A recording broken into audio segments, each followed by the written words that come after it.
What's up, guys and gals, and welcome back to the Nerd Castle. Today in the world of indie games, we're going to be taking a look at a title called Inkbound.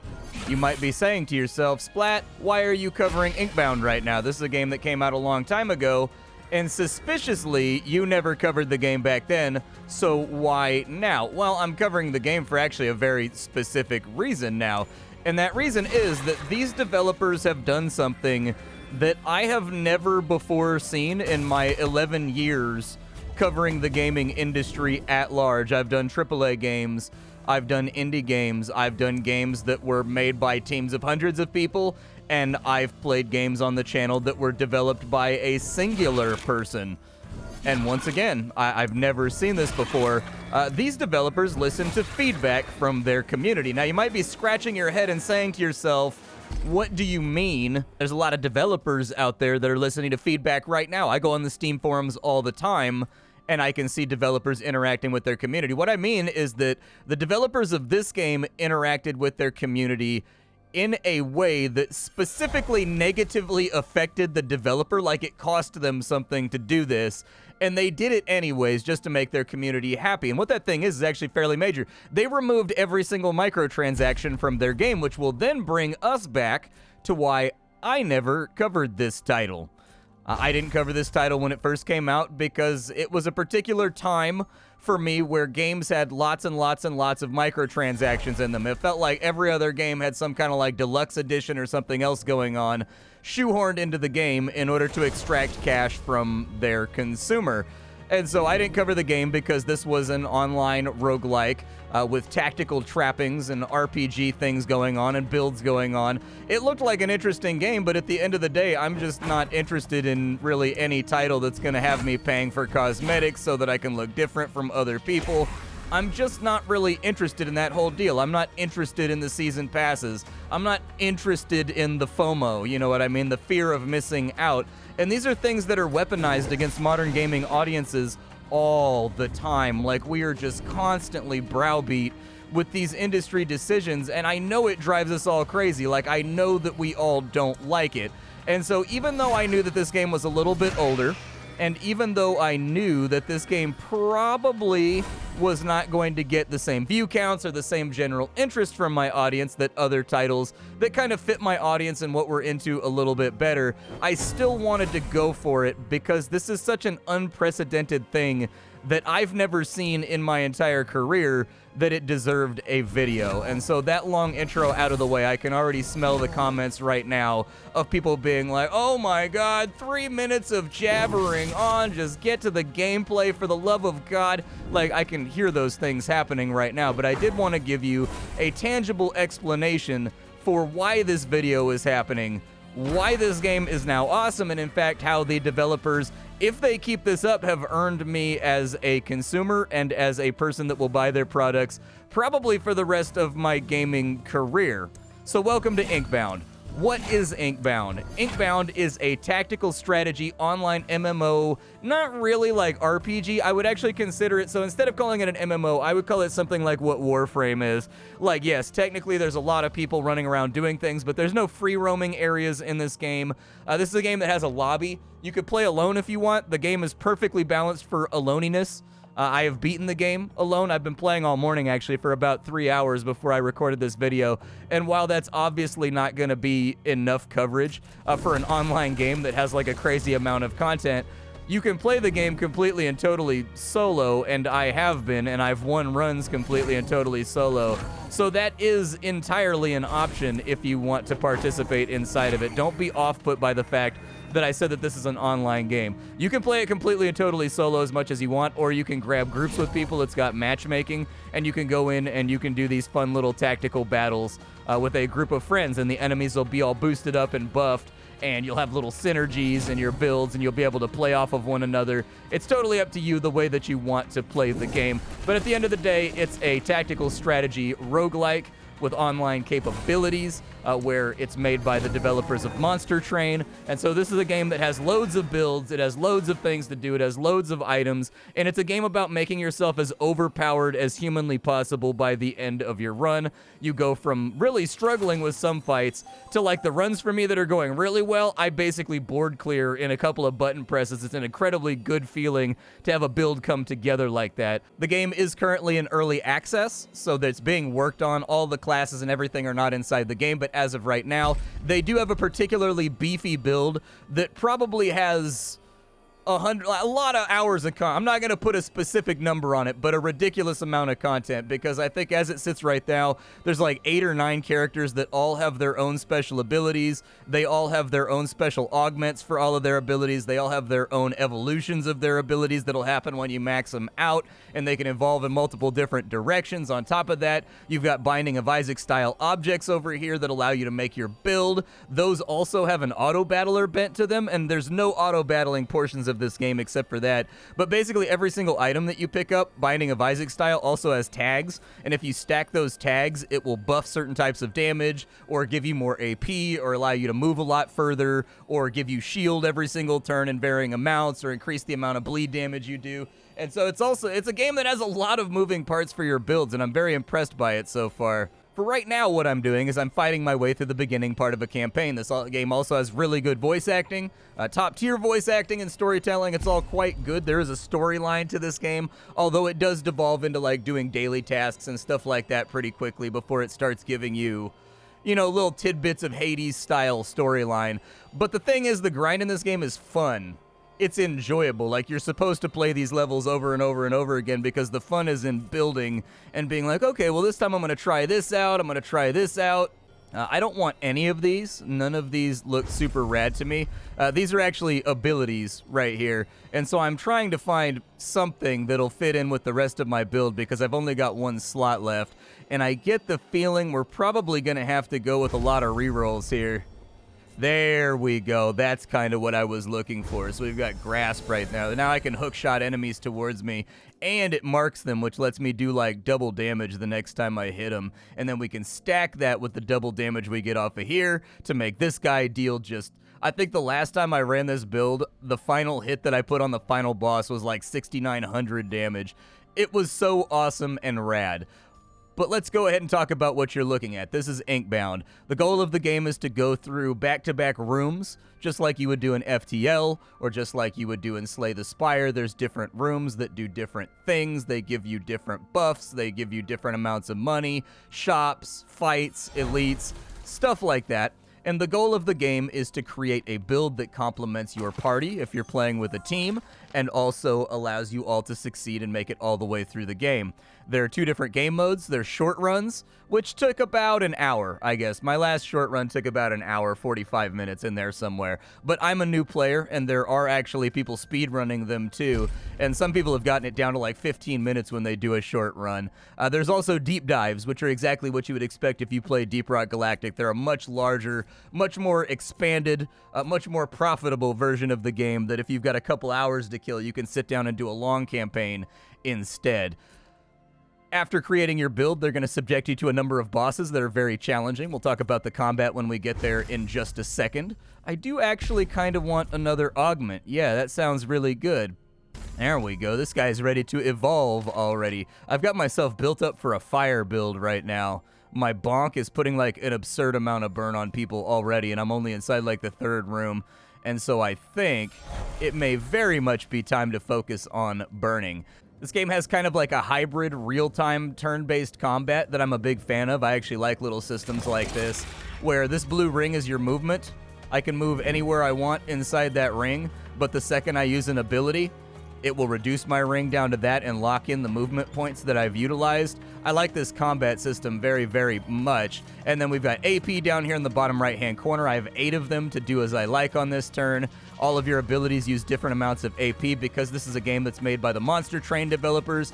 Everything in this title is telegraphed flawlessly, very, very well. It's very easy to figure out what's going to happen to you on your turn. So to give you a rough idea of what's happening, every single enemy here is doing something. These guys are auto-attacking me. There is no way to avoid that damage. There is nowhere I can go. If there's connected with an arrow, that is damage that you are taking unless you kill these guys or you mitigate it somehow. This guy is using an ability, and you can see it telegraphed right there with a big giant charge. This guy is doing nothing. He's basically a treasure goblin that's in the middle of combat that if we kill him, we get a bunch of money. These right here are landmines that go off at the end of the turn, and the number above our head is how much damage we're going to take if we were to end our turn right here, right now. There will also be a yellow number that will come up next to this. That is the damage you will take if you take any action right now. That means if you use any ability from where you're standing, and that has to do with area of effect things like fire on the ground and stuff like that. But that's basically the nomenclature. That guy right there is a power orb. There's entire play styles that generate power orbs, and that's the entire point of them, is to generate as large and as infinite of a turn as possible. So I've had power orb turns where I've started out with 4 AP, and I've probably used 10 or 11 AP because I was smart about how I leveraged my abilities to generate orbs and whatnot. They're not going to let you infinite and clear the whole game by yourself, but you can get darn close and have a really, really cool banger of a turn. And since it's a team-based game, I don't think that any of your teammates are really going to care. I'm going to pull this guy over to here and kill him. Oh, look at you. You moved, huh? That's unfortunate. All right, well then I'm going to jump over to here. And then from there, I'm going to murder you. And then, oh, so when I kill an enemy, he targets me. Gotcha. Okay, so I know how that works now. I should have saved a little bit of my movement then. I do have a power orb right there, but it looks like I can't get outside of the movement radius, unfortunately. I'm going to use my big slam right here, I think, to whoop that guy. And then I'm going to do that right there, because like I'm going to get hit either way, so I might as well kill somebody. And then I'm going to go ahead and use a barrier potion to put a shield on myself so that I take no damage from that hit. Because healing in this game, it's not limited, but I would call it trickle healing. So most of the healing in this game is going to come in small drips and drabs of like 3 or 4. And so I would not recommend, in my opinion anyways, taking a lot of damage if you can help it. If you take 25 damage in a fight, it's going to take you a little while to get that 25 damage off of you. It'll probably take you like 3 or 4 rooms unless you're specifically built to regenerate. Let's go ahead and hit him right there. He should burn to death on his turn because he's got 16 stacks. Each stack does 10 damage right there. I also have a class ability right here. As I mentioned earlier, this game has 8 classes right now, and they all play quite differently. I think you'll enjoy it. I've only played 2 or 3 of them at the moment, but each one has played distinctively from others, and each one has a varying grade of complexity for how hard it is to play that class as well. So that's going to be another thing to keep in mind. I don't know if I want to move to there. I think I want to move to here. There are characters that focus on controlling the battlefield, locking down enemies so that they can't move, disabling them, stunning them. There's classes that focus on, and it's not even just like that bare bones basic level of MMORPG development either.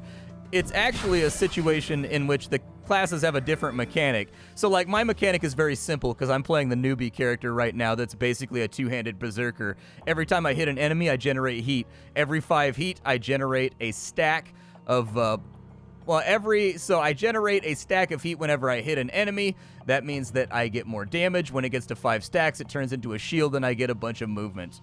And then I max out at 10 stacks. That's effectively what the game has going on right now for this class. And this class is very simple. There was another class I played that was called, I think, the Binder or something like that. And the Binder, what he did is every attack he has connects your character to an enemy with a string, and everything that he has, all of his abilities do different stuff based on the amount of strings you have attached to people. And so some abilities you can build him to have less strings attached, you can build him to have more strings attached, and he'll behave in different ways. Very creative stuff. I haven't played all the classes yet, but so far I've seen interesting things from the builds that they allow you to have. I have a big slam right now, but we're not going to fully benefit from it. I'm going to get that power orb to get some AP back. I'm going to grab that guy right there. We're going to stack up. Oh, hey now. Hey.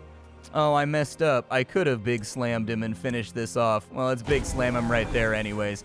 Down he goes. The game is chock-a-block. You're going to see lots of quests popping up along the way. This game is chock-a-block with activities and things and stuff to check off a list. If you're into collectathon style gameplay, you'll probably like it.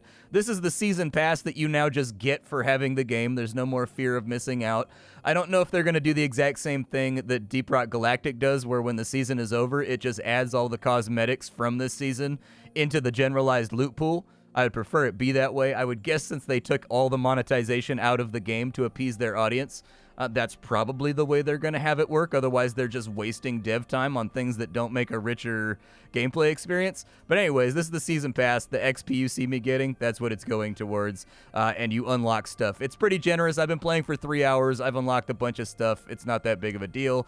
You also have milestones. When you complete milestones, it will also add things on in, and you'll generate XP to unlock cosmetics. There's collections over here, so as you get XP, you'll also unlock new vestiges, which vestiges are the items that allow you to make your build Binding of Isaac style. You will unlock all kinds of things, dude. There's so many things in this game to fool around with. This is a game that's made by a team that knows what they're doing, and I'm so glad they decided to walk it back on monetization and just make it like you buy it one time, you are good to go. So we don't really have anything here that I want. These are vestiges, which, as I said, are the relics that fill in these 7 slots down here. I'm going to re-roll it. We kind of want to look for stuff that gives us burn or gives us some kind of like big benefit, basically. And I have a lot of money right now, so I'm not really too worried about kind of re-rolling this for a little bit until I get what I want. Shield from picking up orbs is really good. I do like that. If we're below 50% HP, we gain 2 shielding for the rest of combat. That's pretty good too. I'll probably go for this guy though right here. Shielding is like perma-shield though. Let's go for this guy because it gives us more stacks of stuff and it completes our inventor and it completes our bastion right there. There's also another mechanic that I know you guys are really going to like. So you're probably thinking to yourself, if you can only have 7 relics, like how do you make the gameplay diverse and interesting? This room right here, the Vestigial Shrine. You can sacrifice these right here and destroy them, but you will keep the points that they've applied to your little build over here on the right. And there's some shrines that will double the points they apply. So for example, if I don't care about Steelbrella's ability, I can go to this shrine, I can sacrifice it, and it will give me another stack of Bastion, and it will give me another stack of Inventor, which I'm absolutely going to do because I don't really care about this relic. So let's go ahead and do that. That's actually a pretty solid idea right here for us to play around with. So this is the Vestige Extractor. We will take it. We will throw the Steelbrella in there. And as you can see, that just gave me level 2 Bastion and level 3 Inventor. Isn't that cool? And it freed up slots so that is now not negatively affecting my build, which is focused on burn type abilities. So I can stack up burn stuff in here while also still picking up other relics with the full intent of sacrificing them to keep developing out my build. Isn't that a great system right there? Don't you just love that? This is a shop right here. We've got to go talk to the carver. I think I unlocked some new mechanic here. So got an eye for solid craftsmanship. I'll give you that, needless, but the cabinet's going to cost you like everything else around here. So we get a discount though. Cool. These are a new thing that I've unlocked, so I want to check these out because it matters as to my first impressions appraisal of the game. Much appreciated. You won't be regretting buying that piece of artistry. All right, like what is it? Purchase the cabinet of trinkets. Is it just like a new thing that can come up in my run? I notice I have an empty slot right here, and it didn't give me anything. Maybe it goes into, oh, maybe it's that. No, never mind. It's a consumable slot. Maybe it's a thing that you can activate that goes inside of here. I figured it would give me one for unlocking it so that I could play around with it, but I guess not. By the way, this is an after edit. So apparently the thing that I unlocked is in the greater lobby area in the game. And so it's a thing where you can unlock these little, I guess, perks that happen when certain things happen on a run. And you can unlock more of them with keys you get from playing the game. So there you go. That's what it is. It's not a consumable or anything else. Back to the normal programming. Edit over. We can get an augment for our abilities, and I think that's a really good idea. I probably will. Yeah, lowering the cooldown on leap is a really good idea because it's a great utility to have. Lowering it on grasp as well would be a really good idea. But since our character tends to suffer based on movement, we need ways to get to enemies, and we need ways to bring enemies to us. That's it, since we're locked into melee range, unlike the ranged characters. We've got 150 bucks to play around with right now. There's nothing in the store of value that I want right this second. I'll re-roll it once and we'll see what comes up. On our turn, we have a 35% chance to gain a free AP, and I already have one of those. I wonder if it stacks, or I wonder if it rolls twice at 35%. I'm already asking Binding of Isaac questions right now. This one right here is not bad either, though, because there's a lot of damage you can't avoid in this game, and building to reflect damage back at the enemy, or at least do Thorns damage, is an actual legitimate build. My last run, I was up to, like, I think, like 170, 190 damage if you hit me, and there are some enemies that, like, hit you for 1 damage a couple of times, and it just shatters those nerds.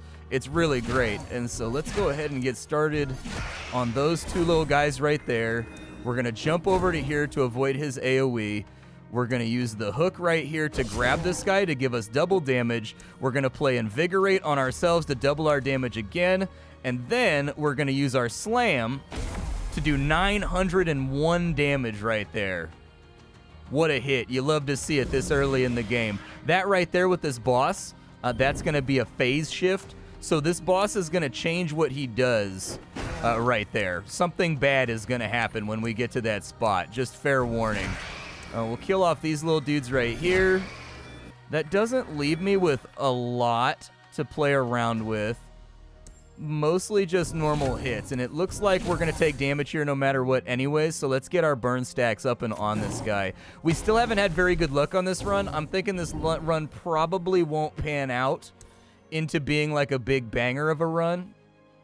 I've got a vibe, you know what I mean? I've got a feeling that this is not going to work out for me, because we want to have a bunch. So there's a little side thing you can get over here, like a little attribute that has to do all with burn damage and the spreading of burn damage, and we've got none of it yet, and I've been using a lot of rerolls, and I've been using a lot of money to try to find it, so I'm beginning to lose hope that it exists. I don't know. So for this turn, what we need to do, we need to come down here and get that power orb, and then I think we need to jump out to the furthest ring. Yeah, because he deals less damage the further we are away from him. That's going to make our next turn a little bit of a headache, but we did get a close power orb right here, which is not the worst thing that I've ever seen. Can I bring him to me? I can. I wasn't positive that I could bring him to me. Well, let's line him up for like another big slug right there. There we go. We'll take our free action point right there. We'll move out of the AoE. I'll probably just jump on him, and there it is. We phase shifted him, so now he can't take any more damage for the rest of the turn. But it does interrupt whatever he was going to be doing in the first place. Let's jump to there to get rid of the 2 little mooks. I'm going to stack up some burn on this guy, but I got to save an AP to get out of the AoE. And then we'll wait and see what they do next. We got a couple of these little guys over here. 400 HP on each of them. That's going to be a little bit more difficult to deal with. We've got a lot of unavoidable damage going out right now, which has me a tiny bit worried. What I would maybe suggest is that we use Grasp on him. That'll mark him for the double damage. We'll Invigorate. We'll jump to like there. I could have killed him, I think, if I had plotted that out a little bit better, but I think that I didn't. What does this do? It puts vulnerable on all enemies. I think we're just going to get whacked on this turn. I don't think there's too much more that I can do about it. I can kill him off, which does reduce our damage a little bit. Let's go for it. 2 of them are off the field. I think once we deal with the ads, life is going to be a lot simpler here. But this game has seamless combat. It's got a solid storyline intro. The developers have done a tremendously moral thing that I've never before seen in my career. This game was not a bad game when it came out. I just don't like microtransactions. I'm not into it. I don't even like cosmetic microtransactions. I don't like any of them. I like what the game has right now, which is where you can earn everything in the game from like chests that you get after beating bosses. and from like unlocks that you get from filling up a level up meter and stuff like that. Like, that's so much more satisfying, completing an achievement and getting a cool cosmetic that other people don't have. That's so much cooler than just going to the store and paying $5 to get it. You can still do that to support the developers. So I know somebody's gonna, after, you know, this is one of those videos that somebody was gonna check. You know what I mean? They're gonna go and check this game's Steam page after I say that, and they're gonna be like, Splat, they definitely have things that you can pay for there and microtransactions on there. Yes, but before, in order to get that stuff, you had to buy them. There was like in-game cosmetics, and there was out-of-game cosmetics. Now you can get them all in-game just by earning them, or you can just pay the $5 to support the developer, which is a thing that I do. I don't even play Deep Rock Galactic anymore. I've gotten what I wanted to get out of that game. I don't play it anymore, really. The fact of the matter is, I still go and buy all of their cosmetics whenever they release them, just to support the developer, because they've earned that loyalty as a customer from me, to where even if I'm not really going to use the thing, I personally want to incentivize that behavior so that more developers will do things like that. See what I'm saying? Man, this phase is not going well for us right now, is it? This is not a super great situation for us. If that clinches a kill, I'm okay with it. But if it doth not clench said kill, I don't think it's going to be that helpful. We're going to cut this one close, but in my experience, the first boss fight is often very close. That's been kind of my experience with this game, is that the first boss fight is usually the one that takes a little bit of wheeling and dealing to clench, and then later bosses are actually pretty easy because you've got a build going at that point. We've got a solid hit that we can get him with right there, or we can wait till next turn and take it then. I think I'll wait till next turn. You may have noticed that the boundaries of the fight arena are slowly getting smaller. We're going to need to finish this guy, and we're going to need to finish this guy now. Luckily, we're in a great position to do it, so this is what I was waiting for. Boom, baby. Fight's over. At this point, I highly recommend this game. This is a unique product, the likes of which does not exist on Steam outside of this game specifically. It's a social experience. It's a solo experience. It's a great character building experience. There's lots of things to unlock. There's lots of things to collect. And of course, this is one of those beautiful days. The only time I've ever gotten to say this in my entire career. A developer went out of their way to undermine their bottom line in order to make their customer base happy at the expense of their own dollar, to be a good moral person that is not optimizing their game's sale and storefront for fear of missing out, which is a very common thing that basically every microtransaction game does. That's why they never sell you the exact amount of coins that you need to buy the thing. You always have like 200 left over. It's because it triggers your fear of missing out. You don't want to waste that $2, so you constantly try to use their store in order to buy just enough currency to get just the amount you want, but mathematically they've designed it so that you can't do that. Like, games are full of this crap nowadays. This bullshit. And I'm really, really happy to see a developer do the right thing, get rid of that, and just make a really rad, really fun game. And they deserve to be rewarded for that. And so I had a key to get this game for free. It was in my inbox right now from a couple months ago when I didn't play the game. I did not use that key. I went and I purchased this game at full price because the developers, even if I wasn't going to play this game, I want to incentivize that behavior. That's great. Good on you, developers. You made the right decision. I applaud your decision for doing something that no developer has ever done that I'm aware of. I'm proud of you. That's a really good thing to do. And you make me happy to be the kind of guy that covers indie games. And that deserved a video. So here you go. This is your video. My name is Splattercat. I sift through the pile to find what's worthwhile so that you don't have to. Every single day, up on the chopping block, I take a look at an indie game and I give you my impressions of it. Today, it was Inkbound. My impressions from the first 3 hours are very, very positive. I really don't have too many complaints about this game. It's a really, really fundamentally great product that caters to a very, very wide swath of people, in all honesty. I'll see y'all later. Thanks for hanging out, and that's all I got for you.